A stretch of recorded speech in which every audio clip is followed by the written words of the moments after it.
Former Deputy Secretary for Cyber and Infrastructure Protection at DHS for the Obama administration, Suzanne Spaulding, says that RT's methods of influencing vulnerable Americans is telling the truth. In a panel for the 2018 Global Security Forum that took place yesterday, Spaulding went on to say that the U.S. justice system is corrupt and broken and has been taken over by politicians and the elite for their own corrupt ends. Here with me to discuss is the host of The News with Rick Sanchez, RT's very own Rick. Thanks for being here. What did she say about RT? RT's telling the truth, Rick. Rick, let me ask you, is RT being criticized? Guilty as charged, by the way. For covering stories that no one else is covering? I guess that's what she's saying, right? I mean, it's fascinating. If we were to say that we had a mission statement, right? What's the mission statement? You know, any good organization is only as good as its mission statement, is only as good as what it sets out to do on a daily basis. I am convinced, and this is our edict moving forward here every day at RT, to do exactly what she says we do. I mean, she really defined our mission statement. Our mission statement is we go out every day and we try and tell the truth about the stories that too often aren't told because people fear telling them for some reason.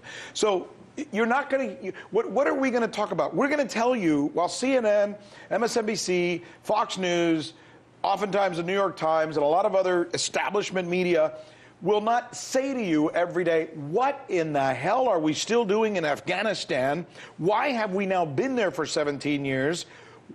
What are we supposed to get out of it? Who's in control of it? Who's making money? We're asking that question. We're asking, who got us addicted on opioids as a nation? I mean, these are questions that need to be asked. So if she's accusing us of doing stories truthfully and asking the questions that nobody else is willing to ask, guilty as charged. Well, guilty as charged, and you made a career out of working for mainstream media, so yeah. You are a very reliable source and can tell us that. Now, so glad. So we don't only cover negative news, a claim that some have leveled against us. Yeah. On your show yesterday, last night, you covered an interesting story about the Inca and a secret written language that they had. Let's listen to your guest from last night, sure. Dr. Gary Urton. They clearly did have a way of communicating. The question is now, and will probably be for some time, whether or not that constituted a writing system. So what I mean by that is, usually with a writing system, we're talking about a system in which we have graphic signs, like our alphabet, that are related to a specific language.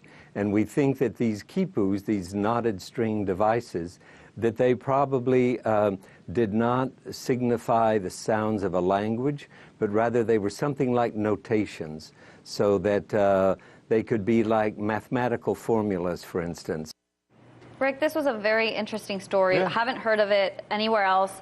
What did you find most compelling? Well, we're a global network, which means we do stories that are interesting to peoples who live in different parts of the world.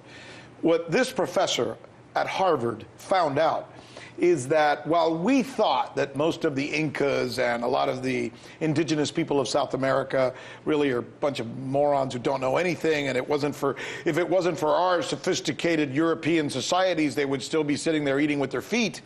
In actuality, what they had come up with was a way of keeping records and restoring history and keeping historical notes for centuries that was so sophisticated it has taken us 1,000 years to figure it out, and we finally figured it out.